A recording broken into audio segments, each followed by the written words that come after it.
primero que todo para agradecerle a Guillermo, Alberto también por esta invitación. Yo vengo desde Cali, Colombia, de la Universidad del Valle, y soy el presidente de la Sociedad Andina de Economía Ecológica, que es como la hermana de pequeña, porque estamos pequeños, de la Asociación Argentina-Uruguaya de Economía Ecológica. Yo les vengo a hablar, digamos, de temas que ya más o menos se han hablado, pero voy a darle un elemento adicional.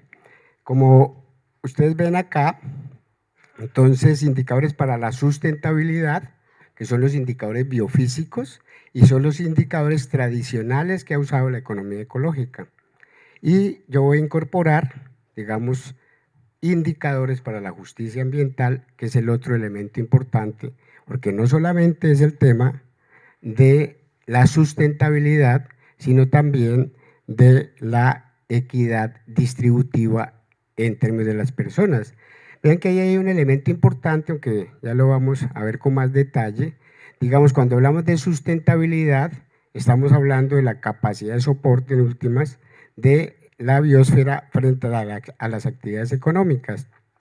Y cuando hablamos de justicia ambiental, hablamos más desde una visión de alguna manera, o más bien, el énfasis que tradicionalmente se ha hecho en la justicia ambiental es un énfasis antrópico, digamos, preocupados por esta generación, pero vamos a ver con más detalle el asunto. Una conceptualización, y vamos ahí a hablar de dos frentes, el frente de la sustentabilidad, ¿no es cierto?, donde vamos a hablar de economía ecológica, metabolismo social y justicia ambiental como dos conceptos o como tres conceptos que son necesarios entender para mirar el rol que juegan en ellos los indicadores biofísicos de sustentabilidad. Y en ese sentido vamos a ver el índice de huella ecológica, que ya lo han visto, lo hemos visto en las presentaciones anteriores, el estudio de la HAM, apropiación humana de producción de biomasa neta, el análisis de flujo de materiales y energía, que se llama así, aquí vamos a ver básicamente el de flujo de materiales, la huella hídrica y el agua virtual, otro concepto importante, otro indicador importante, y los balances energéticos que también aquí se han visto y que mañana se van a ver de manera mucho más detallada, y la mayor parte de estos indicadores son de uso macroeconómico, pero también para ciertas regiones también se puede trabajar. Entonces, digamos, estos son los que tradicionalmente ha usado la economía ecológica, preocupada por el tema de la sustentabilidad de la actividad económica. El otro frente de la sustentabilidad es el frente de la justicia ambiental, que de alguna manera la economía ecológica comienza a preocuparse por esas situaciones más relacionadas con el tema de la economía política y de la ecología política, ¿no? Como se acerca mucho a ello. Y ahí que vamos a ver algunas herramientas, no solamente indicadores, sino herramientas para identificar ese tema de la justicia ambiental, que obviamente tiene que ver con el tema de la equidad. Entonces, mapas pasivos ambientales medidos en términos monetarios, de alguna manera lo que ya se vio anteriormente en la primera presentación incluye eso, y vean que aparece un concepto ya político, ¿no? Pasivos ambientales es un concepto bastante político, digamos, puede ser técnico, pero tiene un enfoque político y es muy importante. Y todo esto, cuando hablamos de distribución, ahí hay un enfoque político, digamos, un compromiso de identificar desigualdades en la sociedad con relación a los temas ambientales. Y vamos a mirar también indicadores de acaparamiento de recursos o de bienes ambientales. Y unas conclusiones. Entonces, partamos de la conceptualización. Digamos, lo que tradicionalmente hemos entendido, digamos, en términos de los dos frentes de la sustentabilidad, es primero la capacidad de sustentación del ecosistema global o de los ecosistemas en particular de alguna región. Entonces, lo que debe sostenerse es el mejoramiento de la calidad de vida humana dentro de restricciones ambientales, y aparece un tema central que es las restricciones ambientales para esa sustentabilidad. Y otra manera de ver eso también es el tamaño de la economía no puede sobrecargar las capacidades de la biosfera, o sea, las de las funciones y servicios ambientales, digamos, de tal manera que es insostenible cuando la biosfera o los ecosistemas dejan de entregar servicios ecosistémicos a la sociedad o a los otros seres vivos. Bueno, entonces este frente de la sustentabilidad pues tiene que ver con la capacidad de soporte, ¿no es cierto?, y conservación de la biosfera o de los ecosistemas. Es el frente tradicional con que la economía ecológica y en general la gestión de la sostenibilidad trabaja sobre ese frente, independientemente, incluso la economía ambiental o la gestión ambiental trabaja más sobre este frente que sobre el otro frente. Y el otro frente es la distribución equitativa, ¿cierto? La equidad intrageneracional, vemos justa distribución de bienes, servicios, recursos naturales y costos en la misma generación, grupos de personas y países. Aquí estamos hablando en la misma generación y hablamos, ¿no es cierto?, de grupos de personas y países, ¿no es cierto?, de manera significativa, y la equidad intergeneracional, también la misma cosa, pero para varias generaciones. El concepto de sustentabilidad, tradicionalmente en el enfoque de Brundtland, es básicamente este enfoque de equidad intergeneracional y se despreocupa de la equidad intrageneracional, que es muy importante tenerlo en cuenta.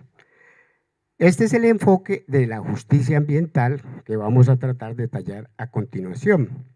Digamos, decimos nosotros como planteamiento que ambas cosas se interrelacionan porque, digamos, pueden aparecer preguntas como esta: ¿podemos ser sustentables siendo injustos ambientalmente? O también, ¿no es cierto?, ¿podemos ser justos ambientalmente sin ser sustentables? Vamos, ¿es factible ambas cosas? Regularmente luchamos por esta sustentabilidad sin saber, ¿no es cierto?, si le estamos trasladando más los costos a un grupo social, a otros países, ¿no es cierto?, que en particular. Entonces, miremos un poco el tema de los objetivos de la economía ecológica y sus preocupaciones. Entonces, por un lado, está una preocupación, un objetivo de la economía ecológica, es el tamaño del subsistema económico frente a la biosfera. Entonces, en la escala, ahí aparecen con fuerza los indicadores biofísicos de sustentabilidad, porque nos intentan mostrar o medir la cantidad de recursos naturales, de bienes ambientales que se usan para la actividad económica. ¿Están escuchando ustedes todos bien? Porque suena por aquí como raro. Y otro tema que tradicionalmente no se mide, pero que es una preocupación central de la economía ecológica, es la velocidad de los recursos naturales, del uso de recursos naturales y la producción de contaminantes frente a la capacidad de los ciclos naturales. ¿Cierto que ese es un tema de preocupación? Vean que es una contradicción tradicional, más no solo del capitalismo, del desarrollismo en general, porque acuérdense que el desarrollismo, su propósito en general es el tiempo. El tiempo es una variable central del desarrollismo porque lo que busca es hacer todas las cosas en menos tiempo posible. Un sistema de transportes eficiente sí nos disminuye el tiempo que se tarda uno de un sitio a otro. Ese es un indicador, ¿no es cierto? La eficiencia se mide también en términos de tiempo. O sea, la modernidad nos ha construido un tema de eficiencia, un valor, porque no solamente es un tema, sino un valor social que significa o que va en contravía, digamos, de la velocidad de la misma naturaleza frente a esa lógica. Tradicionalmente, esto es lo que la economía ecológica ha trabajado, la capacidad de soporte y sustentabilidad, que ya lo hemos dicho, pero por otro lado, otra preocupación de la economía ecológica es la distribución. Si no lo es, debería serlo, ¿no es cierto? Si no es una preocupación de la economía ecológica, debería serlo, ¿no? Distribución de bienes ambientales y de su flujo de beneficios y costos entre países y grupos sociales. Y esto es lo que aborda, ¿no es cierto?, la justicia ambiental, que es un tema de equidad. Digamos, en esa perspectiva, la economía ecológica tiene que trabajar muy cercanamente, ¿no es cierto?, con la ecología política, con la economía política y con la ciencia política, que es un tema centrales porque tiene que abordar el tema de la distribución, que son temas relacionados básicamente con la política y con las relaciones de poder que se dan en la sociedad y en las instituciones. Entonces, entremos a la primera parte, que es lo del metabolismo social y la sustentabilidad fuerte. Digamos, el metabolismo social, la perspectiva también de la economía ecológica es interdisciplinaria y usa conceptos de otras disciplinas para tratar de entender la lógica de la sustentabilidad. Entonces, el crecimiento acelerado del metabolismo de la sociedad en un sistema finito, que ya lo han señalado varias veces, convierte a los indicadores biofísicos en importantes instrumentos de gestión de la sustentabilidad. El propósito de los indicadores biofísicos es ese, ¿no es cierto? Encontrar, identificar la cantidad de recursos naturales, de bienes ambientales que son usados por la actividad económica. En esa perspectiva, básicamente medir el tamaño del sistema económico frente a la biosfera y conocer su evolución, y en ese sentido estos indicadores metabólicos o biofísicos son indicadores de presión, ¿no es cierto?, que se dan en las relaciones sociedad-naturaleza, a diferencia de otro tipo de indicadores que son indicadores de estado, indicadores de calidad del bien ambiental, etcétera. Estos son indicadores de presión de la naturaleza, digamos, de la actividad económica frente a la naturaleza. Y el concepto de metabolismo social, tradicionalmente se conoce, ¿no es cierto?, como a partir, digamos, de la biología, que los organismos intercambian materias y energía con el medio ambiente para vivir, los sistemas sociales también ejercen un proceso metabólico. Y este concepto metabolismo es un concepto bien importante que incluso en diferentes ramas relacionadas con la economía ecológica ha venido siendo utilizado. En historia ambiental, por ejemplo, el último congreso de Colcha, creo que es que se llama el grupo que trabaja la parte de historia ambiental, su énfasis fue sobre metabolismo histórico, ¿no?, que eso es un elemento que cada vez ha venido abordando más temas en otras áreas que estudian los temas ambientales. Para la economía ecológica, la economía ecológica pone atención al crecimiento del flujo de energía y materiales de la economía para identificar esa presión sobre los territorios, ¿no?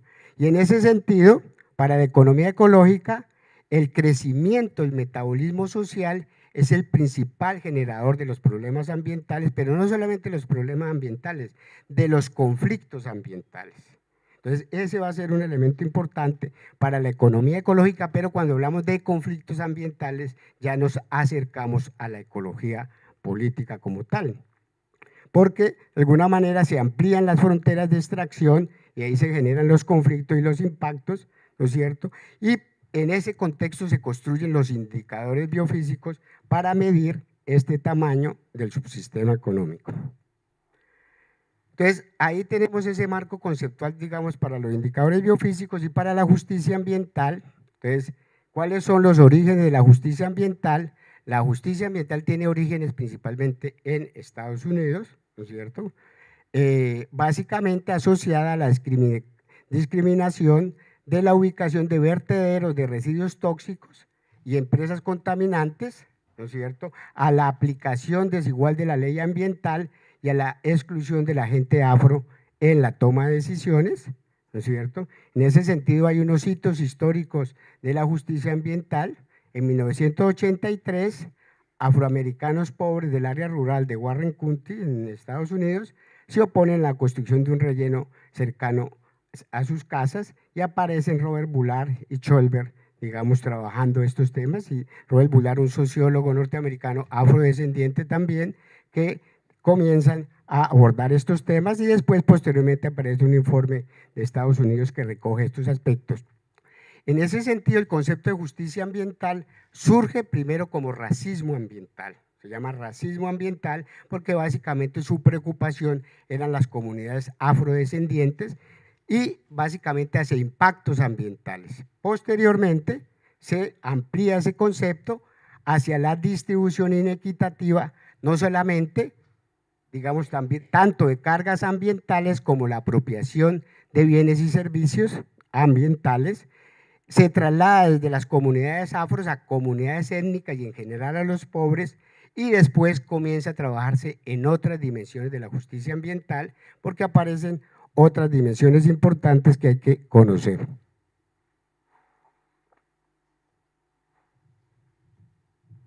Entonces, miremos los alcances de la justicia ambiental. Tradicionalmente la justicia ambiental ha trabajado más la equidad intrageneracional, centrado en el bienestar humano, en una misma generación, quienes se benefician y quienes pierden, digamos, de esa relación ambiental, y ese es un enfoque bien importante. Muy poco en la justicia ambiental se trabaja sobre la equidad intergeneracional, en ese sentido es un contrasentido, digamos, con relación al concepto de desarrollo sostenible, que su preocupación más serán las futuras generaciones.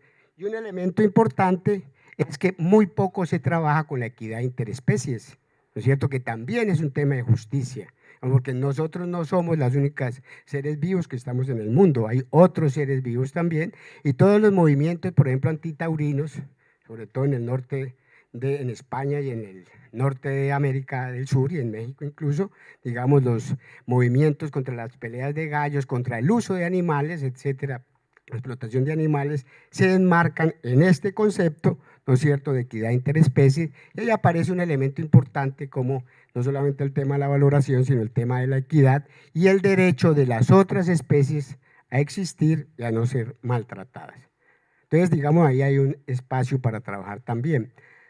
Pero el otro tema también que tiene que ver son lo que se llama las dimensiones de la justicia ambiental.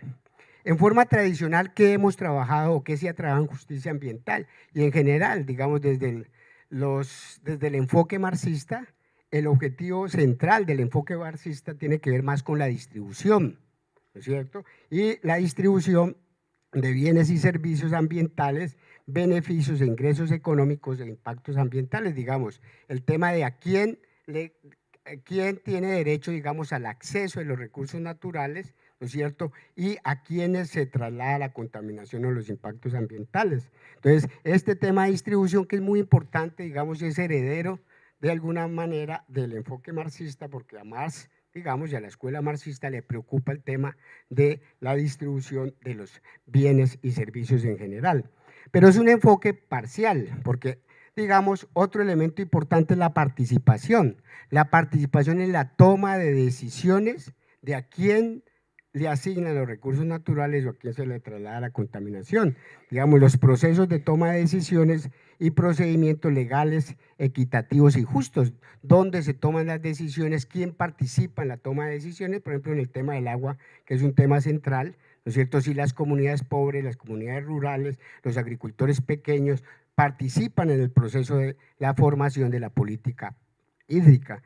Y el otro elemento que es muy importante es el tema del reconocimiento reconocimiento de la cultura, de los derechos territoriales, de los medios de sustento, de la cosmovisión, lo que se llama las ontologías de las comunidades o de las personas, ¿no es cierto?, que en últimas es la base de las otras injusticias. Cuando a ti no te reconocen tu diferencia, pues absolutamente no vas a reconocerle el acceso a recursos naturales o le traslado los costos ambientales. Entonces, la esencia en últimas es la del reconocimiento, y hay una literatura muy importante que se está trabajando alrededor de eso, que incluso tiene sus orígenes más en la filosofía, ¿no?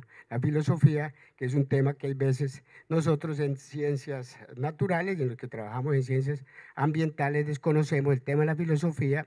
También los trabajos en filosofía también abordan estos elementos importantes de reconocimiento como eje central de las injusticias. De alguna manera en las comunidades indígenas, afros, etcétera, buena parte de los impactos ambientales que se les trasladan a ellos es básicamente por la ausencia de reconocimiento.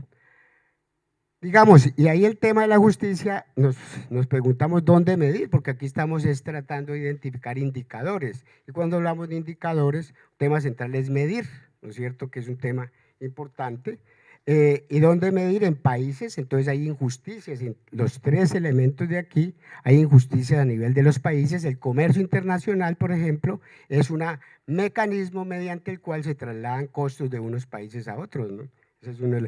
Por eso es que cuando se cuestiona el comercio internacional, ¿no es cierto?, se cuestiona bajo el criterio de que el libre comercio parece que no generara, que fuera una estrategia win-win, o sea, todos ganan los que participan en comercio, pero cuando se mete la entropía, ¿no es cierto?, y los costos en general, ya vemos que se trasladan de unos países a otros, pero no solamente el comercio internacional, el comercio en sí mismo, ¿no es cierto?, las actividades económicas. Las ciudades, ¿no es cierto?, trasladan costos a las zonas rurales, porque somos, digamos, unos ecosistemas, y los podemos llamar así, que no producimos nuestros mismos servicios ambientales. En regiones, como ya los señalé, sectores económicos, grupos sociales, ¿no es cierto?, étnicos, pobres, ricos, urbano, rural, género, etario, etcétera. Vean que comienza a abrirse un panorama importante para entender el tema de la justicia ambiental de manera mucho más amplia. Entonces, entremos al tema de la capacidad de soporte, o sea, a mirar los indicadores biofísicos de sustentabilidad, que son los que tradicionalmente más se usan. Como vamos a ver, digamos, como decía una de las expositoras, llevamos apenas 50 años en esto, pero esos 50 años más los hemos dedicado a estos temas que a los temas de equidad. Y en equidad hay menos trabajo, y digamos, el llamado al final que uno hace con estos trabajos, con esta exposición, es que debemos abordar también el tema de la equidad en términos ambientales. Entonces, miremos estos en los indicadores biofísicos, entonces definiciones operativas de estos indicadores necesarios para instrumentar la sustentabilidad o sostenibilidad en decisiones prácticas de política y se cuantifican las economías en términos de unidades no monetarias, básicamente toneladas, joules, hectáreas, metros cúbicos, usadas en un periodo de tiempo, es lo que tradicionalmente pues se ha trabajado, ¿no? Ventaja de estos indicadores biofísicos no depende de un punto de vista utilitarista, donde los ecosistemas remotos y aislados no, son menos valiosos, pero digamos, no podemos caer tampoco en el reduccionismo biofísico, ¿no? Si nosotros peleamos contra los monocriterios económicos, también peleamos contra los monocriterios biofísicos. Se requiere una combinación de indicadores para entender mejor esas relaciones entre sociedad y ambiente. Aquí hay esta paginita del campus virtual, que esta exposición en la parte de indicadores biofísicos está más detallada en este campus, que pues aquí va a quedar para ustedes, lo van a colgar ahí en el informe de la página del evento. Pues entramos ya en estos indicadores biofísicos, entramos directamente desde la huella ecológica, que es el que más se conoce, ¿no es cierto? Y este indicador, vean que es bien claro cómo se usa. Esto que es esta grafiquita, aquí está, digamos, una ciudad, ¿no es cierto?, con una cantidad de actividades que se relacionan aquí, que se desarrollan aquí en la ciudad, y aparece aquí un pie, ¿no es cierto?, como la huella, ¿no es cierto?, de un pie sobre un territorio específico. Entonces ya eso nos está indicando, digamos, que es la cantidad de territorio que se requiere para sostener este nivel de vida. Y ahí vamos ya viendo que es la capacidad de soporte, ¿verdad? Un concepto extraído de la ecología es usado en economía ecológica, ¿no? Y entonces, ¿qué? Aquí está la definición: área de territorio ecológicamente productivo necesaria para producir los recursos utilizados y para asimilar los residuos producidos por una población X a lo largo de un tiempo. Entonces, es tanto para la cantidad de recursos que se usan para la actividad económica como la capacidad, ¿no es cierto?, de asimilar esos residuos que genera esa actividad económica. Entonces, tiene las dos vías, ¿no? Entonces, para calcular la huella ecológica se usa, es como la suma, ¿no es cierto?, de todas estas huellas.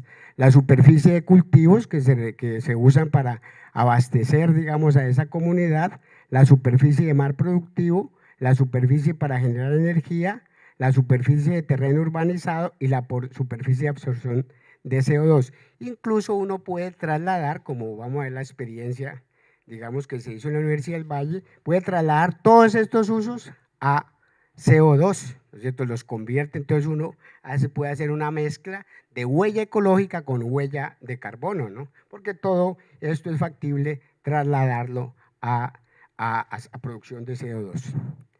Incluso también digamos, uno puede hallar solamente la huella ecológica de los cultivos, ¿no? Solamente pueda trabajar, digamos, pedacitos de la huella. Entonces vean que es un concepto que nace en la década de los 90, pero digamos lo que quiero resaltar más aquí es que es extraído de la ecología, como ya lo he señalado, a través del concepto de capacidad de carga, que es la población máxima de una especie concreta que puede ser soportada de manera indefinida en un hábitat determinado sin llegar a disminuir de manera permanente la producción de este. Cuando hablamos de manera indefinida es tiempo, ¿no? Entonces la sustentabilidad tiene que ver con el tiempo, ¿no? Entonces en un tiempo determinado. Entonces de ahí ha salido este aspecto. El cálculo es sencillo, no es complejo. El cálculo al final es el consumo, ¿no es cierto?, sobre la productividad. El consumo está en toneladas, ¿no es cierto?, dividido por productividad, la productividad es toneladas sobre hectáreas, salen las toneladas cuando yo divido y quedan las hectáreas. Es fácil ponerlo ahí, difícil calcularlo. ¿Por qué es difícil calcularlo? Porque la estructura de los indicadores de las estadísticas de nuestros departamentos de estadísticas han sido sesgadas, ¿no es cierto?, históricamente por los aspectos monetarios, por la crematística, como llamamos nosotros a la economía tradicional, ¿no es cierto? Entonces, básicamente uno lo que encuentra es dinero, ¿no es cierto?, en todas esas estadísticas. De pronto hectáreas de tierra en algunos casos. Entonces, lo que quiere decir es que toca trabajar muchísimo para calcular una huella ecológica porque no es, digamos, porque hay que construirla, ser muy creativos y además hay veces que no hay unos indicadores de conversión y esos indicadores de conversión terminan no agarrándolos de donde puede. Entonces, donde haya un estudio que tenga esos indicadores de conversión, pues uno supone eso para el mismo país o el mismo territorio y ahí aparecen unas limitaciones para el cálculo, que siempre pasa eso así. Aquí se atrancó esta. Fallo. Bueno. Entonces, digamos ya los cálculos de esto, pues hay unos informes a nivel de las naciones, es digamos donde más desarrollado hay. Hay el informe de Planeta Vivo, de la WWF que calcula eso. Hay otro grupo que se llama Ecological Footprint of Nation de Wattkernagel, que es el que origina, digamos, estos cálculos o el que inventa este indicador y calcula ese indicador para varios países.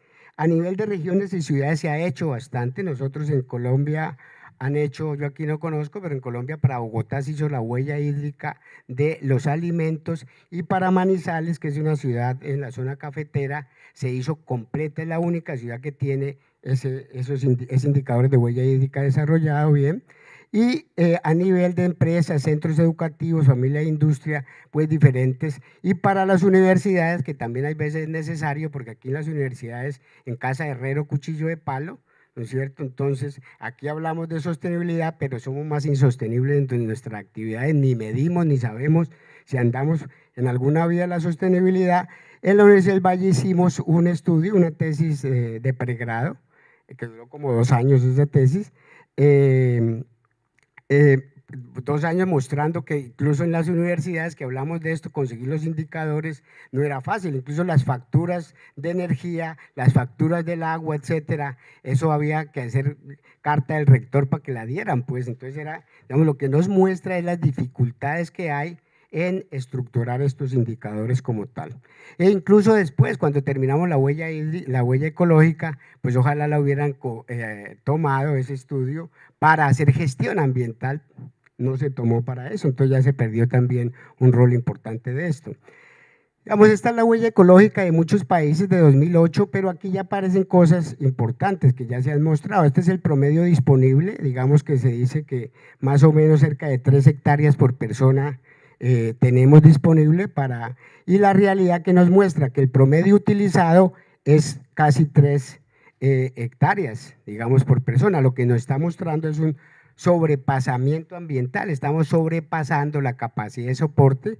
Otro aspecto que nos muestra es aquí ya temas, vean que estos indicadores, que son indicadores de presión, sirven también para el tema de equidad o el tema de injusticias ambientales, porque vean que estos países están usando mucho más del territorio del espacio ambiental que estos de aquí, ¿no es cierto? Entonces ahí podemos sacar otro concepto que es importante a nivel agregado que se llama deuda ambiental. Estos países de aquí tienen una deuda ambiental con estos de aquí, ¿no es cierto? Y con el mundo porque están sobrepasando la capacidad de soporte y trasladándonos costos, porque aquí ahí aparece otro concepto importante, el traslado de costos ambientales de unos sitios a otros. Las ciudades trasladan costos ambientales a las zonas rurales, los países desarrollados trasladan costos a los países, al mundo, y de esa manera nosotros, y hay unos países más vulnerables como los países del trópico con relación al tema del cambio climático. Y aquí aparecen otros datos también importantes que ya se han mostrado, digamos, un poco en la señal del horizonte de desarrollo, ¿no? Si todos viviéramos como un europeo, ¿no es cierto? Pues sería más o menos, hasta estos son datos viejos como el 2006, 2005, ¿no es cierto? Nos tocaría tener más o menos 3 planetas para vivir como un europeo. De alguna manera eso es unas señales pues contradictorias porque todos queremos vivir como los europeos, ¿no? Nadie quiere vivir como nosotros, digamos, ellos no, algunos, muy pocos nos miran a nosotros, pero digamos eso en términos de sostenibilidad va a ser importante. Y aquí aparece la misma huella ecológica, pero es agregada, mostrándonos que entre la tierra, entre los cultivos y la tierra necesaria para secuestrar carbón o capturar carbón, más o menos completan un solo planeta. O sea, el resto es sobrepasamiento de la carga ambiental, mostrando dónde está en buena medida el impacto ambiental medido en la huella ecológica. Este es el trabajo que hicimos para la Universidad del Valle, que no lo voy a mostrar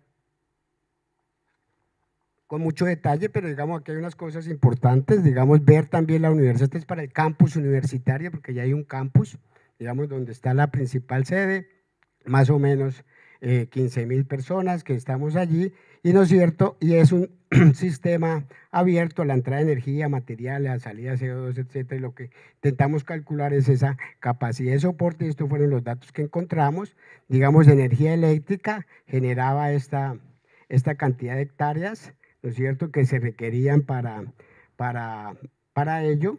Agua, 983, todo esto, digamos, el proceso fue más bien todo transformarlo a generación de CO2 y después transformarlo a hectáreas en términos de cuántas hectáreas se requieren para capturar ese CO2. Y movilidad, digamos, el más alto, y ahí nos aparece un tema para la gobernabilidad o gobernanza ambiental de las unidades empresariales, de las unidades institucionales, porque la movilidad no depende del rector o de lo que queramos hacer nosotros. Digamos, hay un elemento importante, uno puede mejorar la movilidad si hay, digamos, una política de bicicletas, etcétera, pero digamos, los sistemas de transporte en últimas dependen, digamos, de la municipalidad y aparece un elemento importante. Al final, digamos, aparece un déficit de capacidad de carga importante, a pesar de que el campus universitario en Colombia es bastante verde, pues.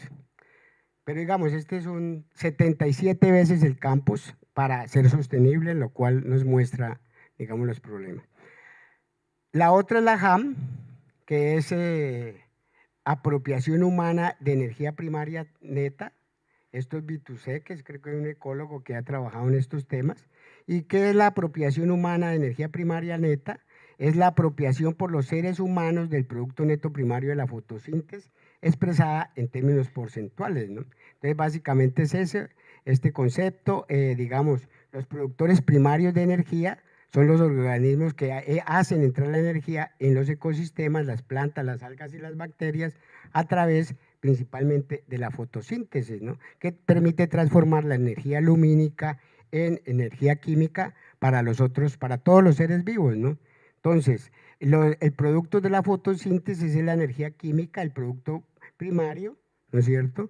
Le descontamos la energía que es usada por los mismos seres generadores de esta energía, o sea, por las plantas, algas y animales, la energía que ellos requieren para vivir, y queda el producto neto primario, ¿no es cierto?, la energía primaria neta, la biomasa primaria neta, y a eso le sacamos, o se le saca la apropiación humana. ¿Qué porcentaje de eso?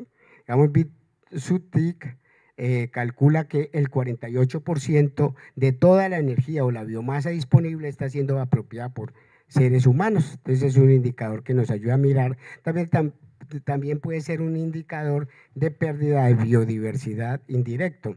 Entonces, miramos un poco cómo lo podemos usar. Se usa tradicionalmente para mirar los cambios en el uso del suelo, qué efectos tienen sobre la generación de energía primaria neta, y encontramos, por ejemplo, entonces a partir de que los diferentes ecosistemas generan una cantidad de energía primaria neta, estos gramos de masa seca por metro cuadrado día, digamos la cantidad de masa que se genera por cada uno de estos ecosistemas. Encontramos que el bosque es un alto generador de energía primaria o de biomasa, los pastos también, los desiertos pues muy poco, el Ártico menos todavía, cultivos 2,56 como intermedio, áreas humanas pues muy bajito, las ciudades, pantanos son los más productivos en términos de biomasa, ¿no es cierto?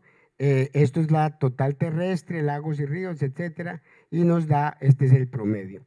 ¿Cómo podemos usar digamos, esta información para calcular la pérdida de energía primaria neta? Entonces, si se identifican las coberturas de una determinada región en dos momentos del tiempo, digámoslo así, este es los cambios, este es el uso del suelo en tiempo t y este es uso del suelo en el tiempo t más 1, y entonces a partir de las coberturas y las estimaciones de producción primaria de cada cobertura se calcula la producción primaria neta potencial y la primaria neta actual. Entonces, digamos, uno agarra como ya sabemos cuál es la productividad, claro, esta productividad puede ser una productividad general, pero hay estudios que han calculado para diferentes países o para determinada región. Aquí eso es un elemento que genera un sesgo porque hay veces no existe, entonces uno toma ese dato de donde más cerquita esté. Nosotros hicimos un estudio para el Cauca y para el Cauca, para un departamento de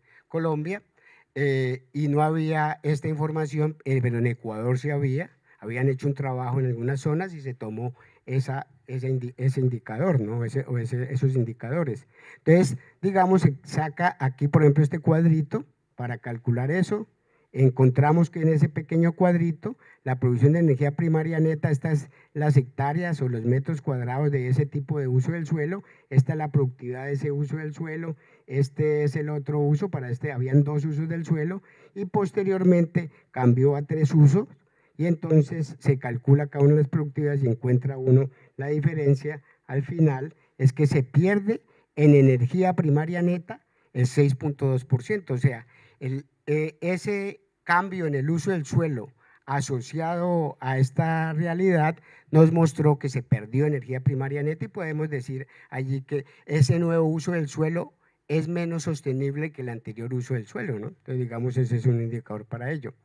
El otro indicador es un indicador más macroeconómico, digamos que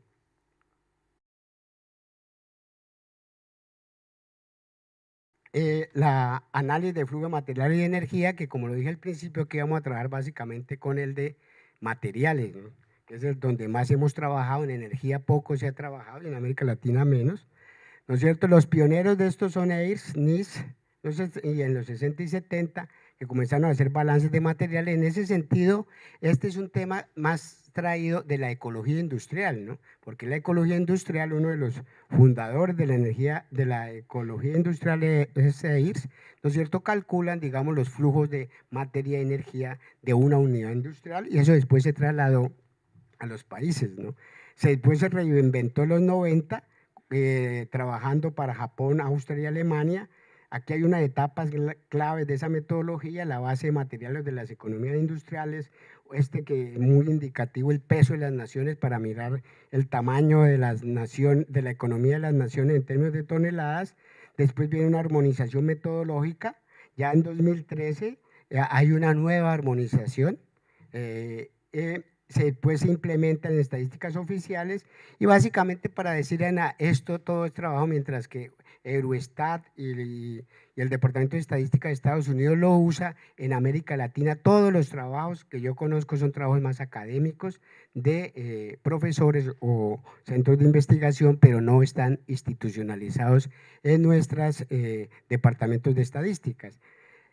¿En qué consiste esta metodología? En esta metodología, pues es básicamente concebir a la economía como un proceso metabólico, ¿no es cierto? El sistema socioeconómico, un sistema abierto a la entrada de recursos, ¿no es cierto? Y a la salida de residuos, y se excluye el agua y el aire. Esto se divide en recursos abióticos y bióticos. Se excluye el agua y el aire porque es muy difícil de contabilizar, y el agua porque es muy pesada y sesga, cambia todas las estadísticas. Entonces, el agua se usa más a través de la huella hídrica, que es otro indicador distinto que permite, digamos, entender también el tema, el metabolismo hídrico como tal. Y aquí aparecen estos. Entonces, como en particular de una economía, y como dije ya, más se usa para economías nacionales que para economías regionales por las dificultades. En España acabaron de hacer Óscar Carpintero y el profesor José Manuel Naredo, hace un año hicieron ya un estudio sobre el metabolismo social de las diferentes regiones de España, ¿no es cierto? Trabajando a través de, sobre todo la información ha salido del transporte, ¿no? El Ministerio, Secretarías de Transporte, empresas de transporte, etcétera, un trabajo súper complicadísimo, pero yo creo que es el único país o de los pocos países que ya tiene un trabajo tan detallado para regiones.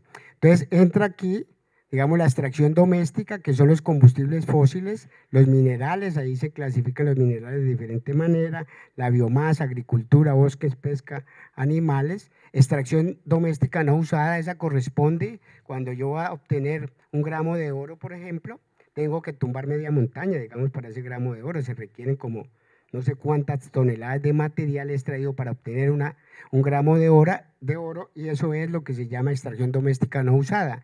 ¿Por qué no se incluye? Porque no entra en el flujo de la actividad económica. El oro, en cambio, sí entra en el flujo de actividad económica y se vende. El resto de tierra o recurso natural, pues no entra en el proceso económico, entonces se excluye ahí. Pero hay personas, digamos, que calculan esto y también lo incluyen, porque de todas maneras ese es un impacto ambiental también. Después vienen las importaciones y también el flujo no usado de las importaciones porque vienen de otros territorios. Después eso llega al flujo de materiales, parte de ese flujo de materiales se va al stock de material acumulado, ¿no es cierto? Que son todas estas cosas que tenemos nosotros acá, los bienes y servicios y la infraestructura. Hay un proceso de reciclaje también, que entra después aquí este proceso, pero sabemos que el reciclaje no es perfecto, ¿no es cierto? Y digamos, pero también se puede calcular, y salen como flujos a la naturaleza, emisiones al aire, al agua, desperdicio a la tierra, flujos disipados, salen las exportaciones, ¿no es cierto?, del país, flujos no usados de las exportaciones también, ¿no es cierto?, si uno los quiere calcular. Entonces, a partir de eso se construyen unos indicadores, se clasifican dos tipos de indicadores, uno que se llaman extensivos, entonces ahí incluye la extracción doméstica, todos los materiales extraídos del territorio nacional para ser usados en el proceso económico, el input material directo, que son esta extracción doméstica más las importaciones que se usan en la actividad económica, el consumo material directo, que es este mismo, pero menos las exportaciones para mirar el consumo directo, y un aspecto muy importante para mirar el tema, por ejemplo, intercambio ecológicamente desigual, el tema de el balance comercial biofísico, importaciones menos exportaciones, y los indicadores intensivos es un poco para relativizar todos esos indicadores extensivos en términos del PIB, en términos del número de habitantes, en términos del área del territorio, etcétera. Entonces relativiza uno de esos indicadores, y estos indicadores te permiten comparar, ¿no es cierto?, con otros países. Otro uso que tienen estos indicadores es lo que llama en el desacoplamiento, ¿no es cierto?, ambiental, que es un uso bastante tramposo, ¿no es cierto?, porque hay veces relativizan y dicen el indicador per cápita, este indicador, la intensidad material por PIB va cayendo. Entonces, no, ese país está camino a la sostenibilidad, ¿no es cierto? Entonces, lo que pasa es que no interesa si se usan menos unidades por unidad de PIB, sino lo que interesa, el impacto ambiental no es por unidades de PIB, sino por el total extraído, el total contaminado, ¿no? Digamos, la naturaleza no mide si se produjo más PIB o no, o menos PIB. Entonces, digamos, ahí se están revolviendo un poquito, que se usa, también no quiere decir que no sirva, pero de alguna manera se revuelven peras con manzanas, pero bueno. Bueno, metabolismo social de América Latina, ya hay unos trabajos grandes, el PENUMA hizo un trabajo grande hasta 2008, digamos esa institución sí ya lo hizo, hasta el 2008, y nos muestra el metabolismo social de América Latina. Paradójicamente el PENUMA no hizo el tema de intercambio ecológicamente desigual, no sabemos las intenciones por las cuales no hace esos trabajos, digamos se quedó básicamente en estos flujos, ¿no es cierto? Entonces aquí nos encuentra que esta es América Latina, que es pequeñita en comparado con el resto del mundo, pero es creciente. Este es aquí el de, este es extracción doméstica en América Latina. La extracción doméstica que nos dice básicamente que los metálicos, que son estos de aquí, no, biomasa, minerales de construcción, como digo, los minerales metálicos, los grises, ¿no es cierto?, han crecido en forma importante. Bueno, ya nos está dando lo que se llama patrones de crecimiento o de uso de los recursos naturales o de los recursos materiales en una economía, nos dice el cambio estructural, ¿no es cierto? Ahí lo que está indicando de alguna manera como el título aquí, la sustentabilidad frente al neoextractivismo y reprimarización, estos indicadores también nos muestran parte de eso. Aquí este es el consumo doméstico de materiales, también nos muestra una estructura, y este que es muy importante, el déficit biofísico, que aumentó más de 3 veces, entonces de alguna manera hay inequidad en el intercambio entre países, ¿no es cierto? Aquí ya aparece un indicador de inequidad, como aquí lo hemos venido usando, o tradicionalmente se usa como lo usa el PENUMA, más como la presión sobre el ambiente, pero aquí ya nos está indicando el intercambio ecológicamente desigual, que es un indicador también de inequidad, ¿no? Digamos, se le trasladan los costos a unos países más que a otros, ¿no? Este es el balance comercial biofísico 70-80 que nos muestra para Argentina, pues básicamente su déficit es biomasa, y aquí algo, aquí es combustibles fósiles también, hay déficit, o sea que salen más de Argentina que lo que entra. En el caso de Colombia básicamente es energía fósil, y básicamente es petróleo y carbón, que Colombia es un exportador grande de carbón. Bolivia también es energía fósil, básicamente gas. En el caso de Chile es deficitario en minerales, pero superavitario en energía fósil. Cuando decimos superavitario, le traslada los costos a otros países, ¿no? Ahí entra el concepto, cuando uno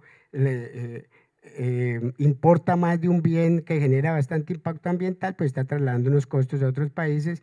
En el caso de Brasil, es deficitario en minerales, en, en minerales, sí, metálicos y minerales industriales, básicamente hierro, etcétera, otras cosas.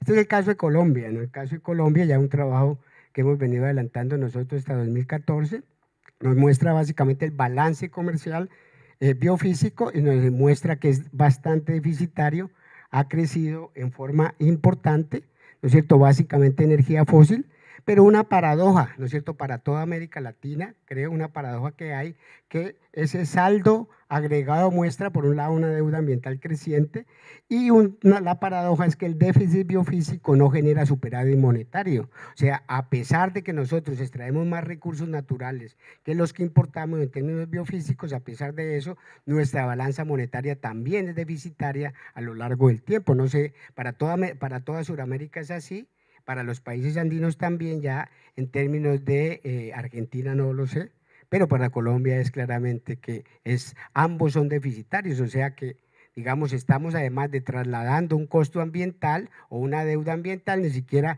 ese traslado nos permite ser superavitario en términos de dinero. Entonces, digamos, doble trampa, ¿no? Ahora entramos al tema de la huella hídrica.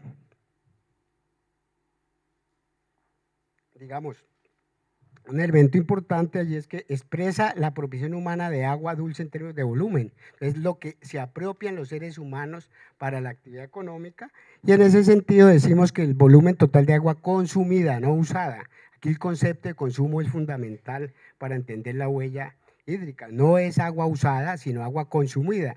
Hay un concepto de agua consumida asociado al costo de oportunidad que se genera para otros usos, y se considera consumida si cuando yo uso el recurso hídrico, el agua, se demora un tiempo X en trasladarlo a la misma cuenca o se traslada a otra cuenca distinta. Si yo hago transferencia de agua a otra cuenca, ¿no es cierto? Ahí hay agua consumida, y si me demoro mucho tiempo en transferirla a la misma cuenca, es consumida. Por ejemplo, la piscicultura.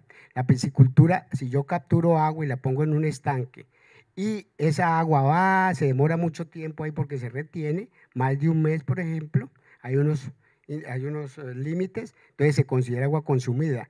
En ese sentido, vean que hay un sesgo importante también, porque, por ejemplo, la generación de energía eléctrica, las hidroeléctricas, pues no usan, digamos, hay que calcularle la retención del agua en la represa para saber si es consumida o no. Entonces hay veces queda subvalorada esa agua, ¿no? Entonces hay huella verde, que es la huella de la lluvia, asociada a la lluvia, huella azul, superficial y subterránea, y la huella gris, que es el agua requerida para tratar la contaminación. También ahí hay una trampa, ¿no es cierto? Porque hay contaminantes que por mucha agua que le eches tú no se diluyen, ¿no es cierto? Entonces, todos los metales, entonces ahí aparece como, digamos, una trampa en términos conceptuales, y, digamos, los que están trabajando estos temas comienzan a hacer trabajos alrededor de esto. En Colombia han contratado, como hay todo ese conflicto con el tema minero, como casi todos los países de América Latina, han contratado un estudio para hacer la huella hídrica de la minería. Y vamos a ver con qué salen, porque, digamos, el tema de la minería tiene que ver mucho con esta huella gris, ¿no? Bueno, y la huella verde, el volumen de agua lluvia incorporado dentro del producto. En general, esta huella no genera conflictos porque no hay exclusión, ¿no? Digamos, la lluvia es democrática, digamos, en términos generales. Llueve donde llueve, a pesar, digamos, pueda que saquen en el futuro una tecnología de exclusión que es factible, ¿no? Que saquen una tecnología de exclusión, algunos techos que lleguen y canalicen el agua lluvia para algunas partes, y ahí se genera pues un conflicto. La huella de agua azul, el volumen de agua superficial o subterránea incorporada dentro del proceso, genera conflictos porque hay exclusión, ¿no es cierto? Capturan el agua y ya la entregan después o contaminada, o quién sabe en cuánto tiempo la entregan. Y la huella gris, pues obviamente que genera no solamente conflictos, sino traslada los costos de un usuario a otro usuario, entonces es más complicada. La huella hídrica también tiene digamos, ha sido usada en términos como educativos, porque, digamos, y este es un aspecto importante, porque nos permite saber que todo lo que nosotros consumimos y usamos requiere de agua, ¿no? Una camiseta, ¿no? ¿Qué agua va a requerir, no? Resulta que una camiseta, pues sí, requiere para producir el algodón, para el proceso de transformación, etcétera. Entonces, lo que se intenta es calcular, digamos, esa cantidad de agua que se requiere para producir una camiseta. También un tomate, etcétera, un kilogramo de tomates pues requiere 180 litros. Este es un tema importante porque relaciona el consumo de agua, que en el caso de la producción de carne, ¿no es cierto? En la comida es donde va el consumo de agua realmente, y el agua que consumen ellas directamente relativamente es poco, el 1% de todo el agua, y el 99% es el que va en la comida. ¿Y esto para qué sirve también? Incluso para relacionar temas como la presión ambiental, como con los patrones de consumo, ¿no es cierto? Si una economía, a medida que se desarrolla más o que crece más económicamente, comienza a cambiar proteína vegetal por proteína animal. Es como símbolo, digamos, de estatus, y, digamos, ese es un patrón o una señal pues inadecuada. En ese sentido, por ejemplo, los temas de los que son vegetarianos, etcétera, ya hay un elemento adicional para defender esa alternativa, ¿no? También nos permite calcular, o para hacer gestión ambiental, esta es el agua de riego en el caso de Colombia, que ya se hizo un estudio de huella hídrica a nivel institucional. El arroz es el mayor usuario de huella hídrica de riego, la palma africana, el maíz, la caña de azúcar. ¿Eso qué nos permite decir? Si vamos a hacer un programa de gestión ambiental, pues yo no voy a andar por estos lados, ¿no? Yo ando por los sectores que más generan, más consumen agua en el territorio, en las regiones, ¿no? La huella hídrica también nos permite hacer análisis macroeconómicos, ¿no? Entonces, ¿qué encontramos aquí en el caso de Colombia? Esta es la huella hídrica total de todos los cultivos, ¿no es cierto? Y esta es la huella hídrica verde y la huella hídrica azul, ¿no es cierto? ¿Qué encontramos? Que a partir del 90, la apertura económica para Colombia, y yo diría que para buena parte para algunos países, no para todos, dependiendo de la competitividad de su agricultura, para Colombia en términos ambientales fue buena. En términos económicos fue mala porque acabó con muchos agricultores pequeños que no eran competitivos. En el caso de Colombia fue buena porque, digamos, disminuyó la presión sobre el recurso hídrico en general. Sin embargo, ¿no es cierto?, vea que incrementó la huella hídrica de los cultivos permanentes, digamos, ahí hay una presión ambiental, pero eso que tiene, que digamos, ¿qué lectura también le podemos dar? Pues si estos cultivos que llaman permanentes, ¿cuáles son? Caña de azúcar, en caso de Colombia, café y palma africana. O sea que sustituimos productos para comer por productos industriales para exportar principalmente, o sea, afecta la soberanía y la seguridad alimentaria del país. Y lo otro es la balanza comercial biofísica de agua virtual, que se llama esta, que se exporta. O sea, a partir de la apertura económica, a pesar que fue positiva para acá, resultó que ese patrón presionó de manera más radical el uso de agua para exportación, o sea, están para, como la mayor parte de estos cultivos permanentes son para exportación, pues se presionó por esa vía.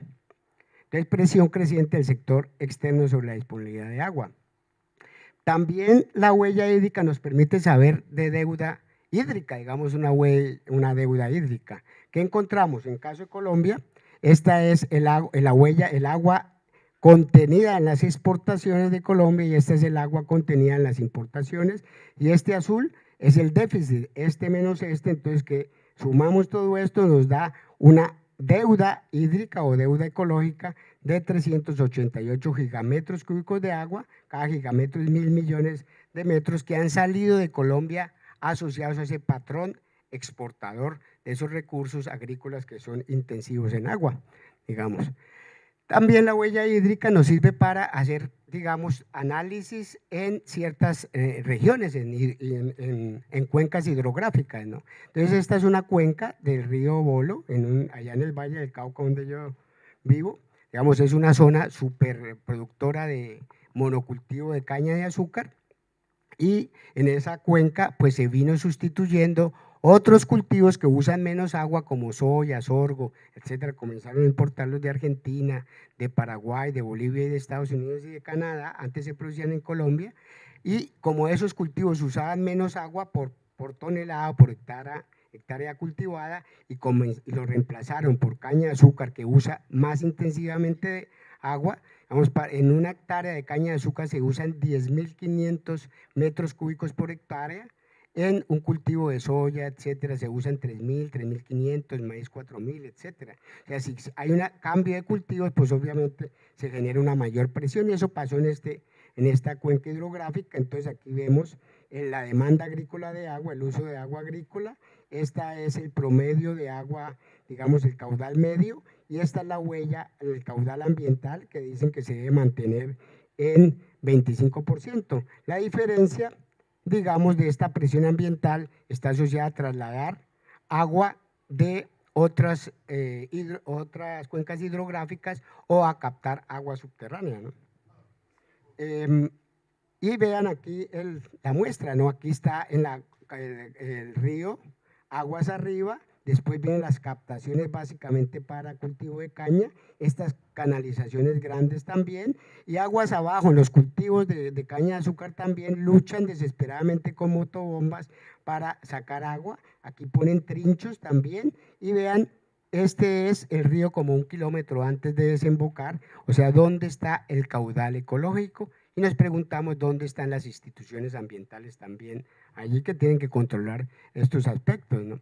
También sirve para calcular, digamos, como los flujos de agua a nivel internacional, contenidos pues en los productos agrícolas exportados. Vemos que Estados Unidos es un gran exportador de agua, ¿no es cierto? Porque también es con Argentina debe ser un exportador gigante de agua también, porque son despensas, digamos, de muchos de los productos a nivel mundial.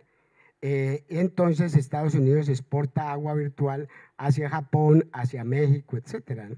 Entonces también se pueden hacer estudios de este tipo. Y finalmente rematamos en la parte de indicadores biofísicos con los balances energéticos que también aquí se han hablado. Entonces, digamos, el balance energético es la cantidad de energía requerida para producir una unidad de energía, el HEROI, ¿no? Hay que recordar allí o agradecerle a Podolinsky, ¿no es cierto?, que fue de los primeros, o el primero que trabajó este tema del HEROI, que lo rescata precisamente el profesor Joan Martínez Alier en sus libros, ¿no? Entonces, aquí lo que se calcula primero el output energético, la sumatoria de toda la producción en toneladas por el contenido energético de cada producto agrícola en joules. Digamos, esto no es, creo que no es energía, sino solo energía. El input energético, esta parte relativamente sencilla de calcular, porque cada unidad de cada bien agrícola tiene una cantidad calórica específica y ahí se calcula. Mientras tanto, este input energético, que es la sumatoria del consumo energético requerido para diferentes insumos, o por diferentes insumos utilizados en la agricultura, maquinaria, combustible, fertilizantes, trabajo, riego, etcétera, pues es más complicado de calcular. Yo aquí tengo un trabajo que hice parte de mi tesis doctoral hace bastante, como 10 años, pero digamos que nos indica más o menos eso, nos muestra las dificultades al final, es muy difícil y al final toca es usar otros estudios que se han hecho de transformación de energía. Entonces el balance energético pues es este sobre este, que es el HEROI, el output sobre el input, si es mayor a 1 es eficiente energéticamente y si es menor a 1 es ineficiente energéticamente. ¿Y qué encontramos para Colombia, para toda la agricultura hasta el 2005? ¿No es cierto? Este es el output, el producto valorado energéticamente, con esos cálculos, se multiplicó por 2.8 y por hectárea por 1.2. Digamos, eso fue, digamos, para Colombia, eso parecería importante, pero miremos el input. ¿En qué fue? En Colombia el input básicamente fueron fertilizantes, maquinaria y combustible poco, bombeo, agua de riego y trabajo agrícola. Esos son los 4 insumos que nosotros utilizamos y digamos lo que muestra es un sesgo en la revolución verde en el caso colombiano en términos de fertilizantes, o sea, poca maquinaria a diferencia de aquí, ¿no es cierto? Porque allá hay bastantes montañas y vivimos básicamente en las montañas allá en Colombia. Entonces, el uso de la maquinaria agrícola es muy difícil en Colombia. Eso nos muestra ese sesgo y es mucho más fácil echar fertilizantes. Y básicamente buena parte de los ingenieros agrícolas extensionistas que se llamen, pues básicamente les enseñan es a usar fertilizantes a los campesinos y a los agricultores. Entonces ya con base en esto, pues este es el input, se multiplicó por 5.3 en total y por hectárea 2.2. Claro, cuando el otro se había multiplicado por 2.2, entonces encontramos el balance energético absolutamente, digamos, con una tendencia a déficit. Antes, en el 61, por cada unidad de input se producía casi 7 unidades de output en valor energético y actualmente en el 2005, estamos en 2001, con una característica. En Colombia también el sector agrícola es bastante descuidado. El censo, se hizo un censo agrícola o agropecuario hace 2 años y el anterior censo se había hecho en 1965, o sea que buena parte de esta información pues digamos tocó tomarla de muchas fuentes distintas. Bueno, entonces hasta ahí digamos el tema de la sustentabilidad y ahorita vamos a ver el frente de la justicia ambiental. Son indicadores para evidenciar las injusticias ambientales, ¿no? ¿Para qué usamos estos indicadores? ¿Por qué los usamos? ¿Por qué nos parece importante usarlos, ¿no? Promover como asunto político el tema de las injusticias ambientales. Entonces aquí hay un trasfondo también, ¿no es cierto? Un trasfondo político, porque nos parece importante señalar, recordar. Los economistas se les olvidó el tema de la equidad hace mucho tiempo, estudian solamente el tema de la eficiencia y se les olvidó porque les da, no sé si da miedo o ideológicamente es un tema olvidado, ¿no? Entonces, en sustentabilidad también es un tema que intenta olvidarse, ¿no? Entonces, segundo, visibilizar las injusticias ambientales y las inequidades de apropiación de la naturaleza. Otro objetivo, mostrar el lado oculto de los proyectos de desarrollo, ¿no? ¿Cierto? Siempre los proyectos de desarrollo y el desarrollo solamente son cosas positivas, nunca cosas negativas, ¿no? Cuantificar los pasivos ambientales como estrategia de resistencia jurídica, de denuncia y movilización. Digamos, es una estrategia también de sostenibilidad, no solamente es por la equidad, sino que presiona a las empresas también. Si esos pasivos se convierten en cobrables por parte del Estado, por parte de las comunidades, las empresas van a ser mucho más cuidadosas de generar esos pasivos ambientales. Fortalecer y empoderar a los movimientos sociales de justicia ambiental para su resistencia. Denunciar y mostrar los actores generadores de injusticias ambientales y sus redes de poder a nivel nacional e internacional. También es evidenciar, digamos, no solamente evidenciar las personas, los grupos sociales afectados, sino las empresas contaminadoras. Entonces, ese es un elemento importante, y los sectores, cuando hablamos de empresas contaminadoras, incluso el Estado también, o las instituciones contaminadoras. Obviamente, identificar los grupos afectados por los proyectos de desarrollo y buscar aliados para la justicia ambiental y la sustentabilidad entre la sociedad civil y las instituciones del Estado a diferentes niveles. También el propósito es buscar esos aliados. Entonces, ¿qué herramientas podemos nosotros usar para evidenciar esas injusticias ambientales y la conflictividad? Porque esto también está el tema de la conflictividad ambiental. Los mapas, los indicadores biofísicos de sustentabilidad fuerte, que ya los vimos ahora, indicadores monetarios de valoración económica de pasivos ambientales, eso bajo el espectro de la sustentabilidad débil, ¿no es cierto? Digamos, ahí somos eclépticos metodológicamente, pero nos sirven para estos aspectos, e indicadores de concentración y acaparamiento, que son los últimos que vamos a ver. Entonces, en términos de los mapas, el Atlas Global de Justicia Ambiental, pues que ha venido trabajando Joan Martínez Alier, ¿no es cierto?, nos permiten, digamos, identificar todos esos injusticias ambientales. Se llama Atlas Global de Justicia Ambiental, pero debería llamarse de injusticias ambientales, porque ahí lo único que señala son injusticias ambientales. Nos metemos, los que no conocen este mapa, pues aquí está, se meten en cada puntico de estos y ahí les da información específica sobre cada uno de esos conflictos ambientales. Este es el de América Latina. Colombia, el líder en América Latina, no porque tenga más conflictos que Argentina o que Brasil o que México, sino porque ahí hay un grupo que hemos estado trabajando en eso y somos como muy aficionados al asunto, y entonces inventaríamos muchos conflictos, ¿no? Pero ya, digamos, esto se ha venido engordando en otros países, también porque hay grupos, ¿no?, que trabajan en eso, en esos otros países. Brasil, por ejemplo, aparece con pocos, pero Brasil, hay un grupo allá en Minas Gerais, hay un grupo, ahorita lo mostramos, y en Río de Janeiro hay un grupo que trabaja con la Fundación Fiocruz, que trabaja haciendo un inventario de conflictos relacionados con el tema de la salud pública, ¿no?, que tienen impacto en la salud pública. Ellos ya tienen, solo ellos tienen 500 y pico de conflictos, ¿no? Entonces, es un grupo grande. Digamos, aquí ya nos metemos adentro de, digamos, de cada uno de los conflictos. Esta es la mina de Yanacocha en Perú, y entonces ahí nos va dando información sobre eso, ¿no? Incluso uno puede meterse aquí, digamos, uno agarra aquí los conflictos del mundo solamente relacionados con energía fósil, o los conflictos del mundo solamente relacionados con la Exxon, con una empresa. Entonces va construyendo unos mapas, digamos, para tesis, trabajos de investigación, etcétera. Este es una base de datos bien importante. Este es para visibilizar de nuevo los conflictos de injusticias ambientales. Este es la India, y este es el que les digo de Minas Gerais, un observatorio que hay en Minas Gerais que identifica los conflictos por fuera del Atlas, digamos, algunos están metidos en el Atlas global y otros no. Este también para identificar actores que son afectados. Esto es para los países andinos. Aquí básicamente estamos identificando los conflictos que afectan a las comunidades étnicas y a las comunidades más pobres. Entonces, los afros, ¿no es cierto?, los campesinos y los indígenas. Entonces, nos va haciendo evidencia también de racismo ambiental en nuestros territorios, ¿no?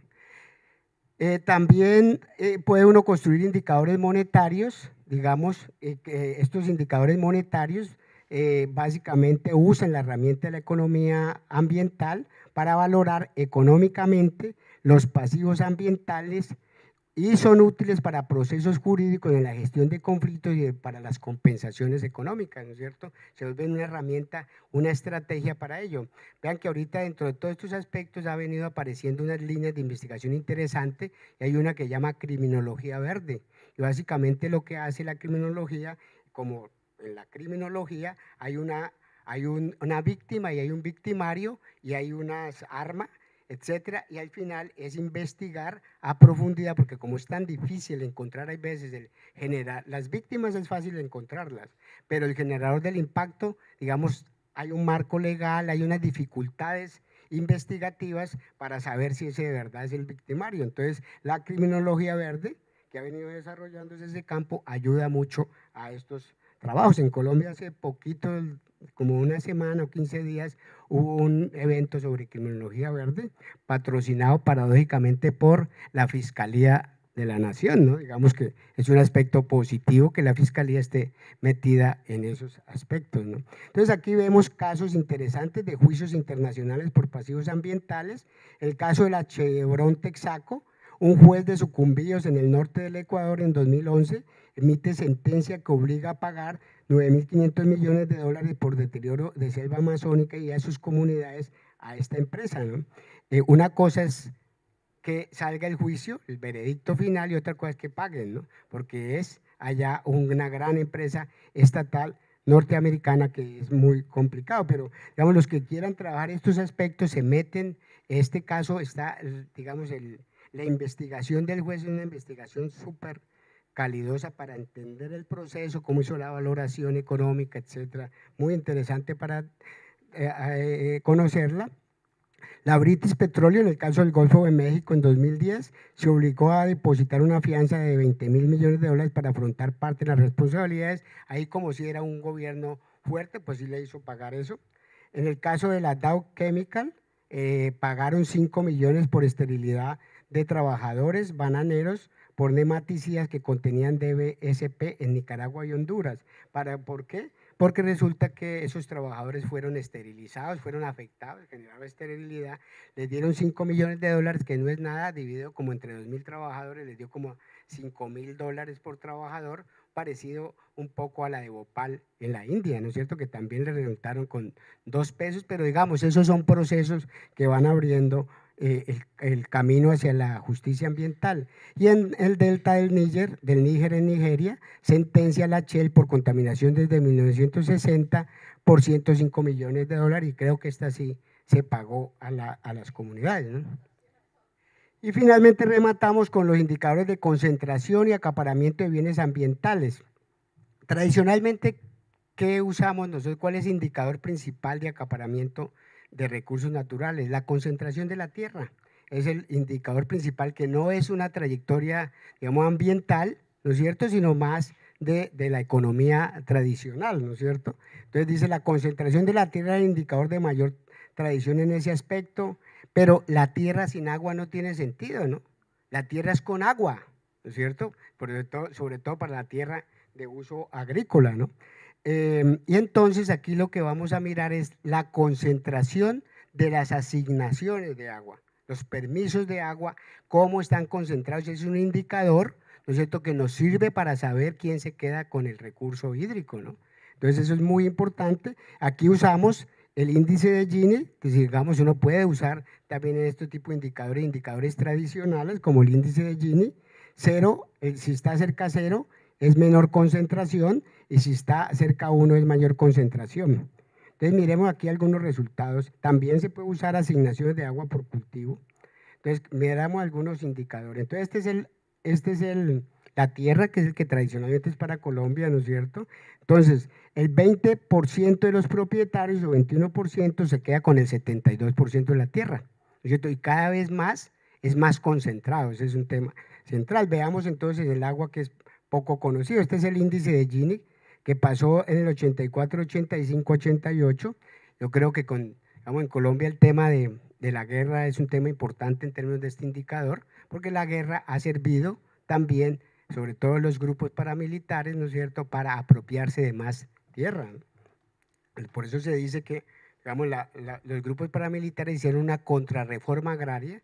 Colombia hicieron una reforma agraria en el 68 y otras repartición de tierra, pero después, con toda la guerra, eso se volvió a épocas mucho antes que la del 68 en términos de concentración de la tierra. Esta es la distribución de las concesiones y del agua en Colombia. Entonces, ¿qué encontramos aquí? Que el 46% de las concesiones más pequeñas, ¿no es cierto?, se quedaban con el 1.2% del agua. Y las más grandes, que equivalen al 15% de las concesiones, se quedaban con el 86% del agua. O sea, digamos, vuelve a haber evidencia de la relación tierra-agua, ¿cierto? Entonces, que ese es un elemento central. Concesiones y volúmenes de agua por sectores en Colombia. La agricultura se concentra el 58% del agua, el uso doméstico el 32%, este es el 58% de las concesiones y el 58% del volumen de agua. Para uso doméstico, 32% de las concesiones, pero apenas el 16% de agua. Para la actividad comercial e industrial, pues una cifra pequeña. Para las hidroeléctricas en Colombia, a diferencia de aquí el ejercicio que nos hicieron hacer, en Colombia el principal fuente de energía son las hidroeléctricas. Creo que el 70% de la energía es de la matriz energética es hidroeléctrica. Entonces, en términos de concesiones son menos del 1%, pero en términos de apropiación del agua el 21%. O sea, se quedan con mucha agua y otros pues aparecen esos usos allí. Entonces ese es un elemento importante. Vea el índice de Gini, ¿cómo es? Aquí se construyó el índice de Gini del agua por concesión. Este es para agua,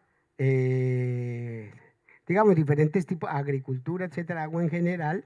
Y entonces nos muestra cómo, digamos, los que tienen los que tienen pocas concesiones se quedan con poca agua y los que tienen grandes concesiones se quedan, más bien las pocas concesiones o las muchas concesiones que quedan con poca agua y pocas concesiones se quedan con la mayor parte del agua, mostrando un índice de Gini bien alto. Aquí nos muestra la relación entre concentración de la tierra y concentración del agua. Nos muestra una relación bastante estrecha para diferentes zonas, nos muestra que a mayor concentración de la tierra, también mayor concentración del agua. Y aquí la concentración y equidad en la asignación del agua también, el coeficiente de Gini, digamos para el agua en general, 0.92, recordemos que cerca a 1 es más concentrado, Gini de agua sin generación eléctrica, 0.90, Gini de agua agrícola, 0.86, y por beneficiario esa otra agua.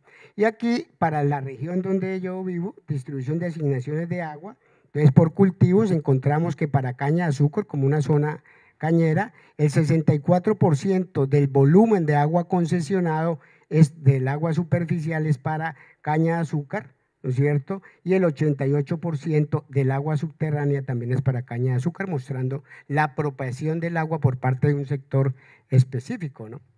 Conclusiones sobre este aspecto, sobre pues la presentación en general. Entonces, la preocupación tradicional de la economía ecológica ha sido el tamaño y la escala económica, ¿no es cierto? Hacia allá nos hemos focalizado. Ello cuestiona el modelo civilizatorio basado en el crecimiento económico al infinito, el individualismo y el consumismo. Importante para ello el uso de indicadores biofísicos. Hasta ahí todo bien. Ahora hay nuevas vertientes preocupadas por el tema distributivo. Ello recupera la equidad como objeto de estudio y la acerca a la ecología política y a la economía política. Un llamado importantísimo que hago, digamos, o hacemos los que trabajamos en estos temas, es recuperar el tema de la equidad como un objetivo de investigación por parte de los investigadores y de las universidades. Este enfoque es estratégico para fortalecer politización de las relaciones sociedad-naturaleza, porque son temas políticos, ¿no es cierto? Temas del poder, de la apropiación, que eso es un elemento central para entender, digamos, el tema de la economía ecológica, el tema de la ciencia ambiental, el tema de la naturaleza, también es un tema político, ¿no es cierto? Que eso es relevante rescatarlo. Este enfoque es estratégico para fortalecer la politización de las relaciones sociedad-naturaleza en la búsqueda de la sustentabilidad de la justicia ambiental. Para la justicia ambiental es necesario el desarrollo de herramientas que permitan su visibilización en la sociedad, y ese es el propósito. Esto además ayuda al empoderamiento de las comunidades, al fortalecimiento del movimiento global por la justicia ambiental y a la identificación de generadores y afectados, entre otros aspectos. Los mapas, los indicadores biofísicos, monetarios y de concentración ayudan a entender la escala de acaparamiento de bienes ambientales, esos son elemento también importante, y es necesario nuevas herramientas de justicia ambiental, porque todas estas herramientas están más dirigidas al tema de justicia ambiental distributiva, ¿no es cierto?, no a otros. Entonces, es necesario desarrollar nuevas herramientas en términos de construir herramientas para mirar la participación en la toma de decisiones y el reconocimiento, que eso es muy importante, que vuelvo, insisto, es el origen de las injusticias ambientales. También es necesario trabajar en las herramientas o indicadores para la medición de las cargas ambientales sobre grupos específicos de la población. Entonces, porque hay veces la contaminación a todos nos afecta por igual, ¿no? La contaminación no es democrática, el cambio climático no es democrático, afecta más a unas personas, a unos países que a otros. Y un elemento importante que es nuevo también, es importante dentro de esos grupos específicos de la población el enfoque de género también, porque también a las mujeres les afecta de una manera, a los hombres de otra manera, y por grupos étnicos, como ya lo hemos señalado, importante. Y con esto terminamos y muchas gracias por atendernos.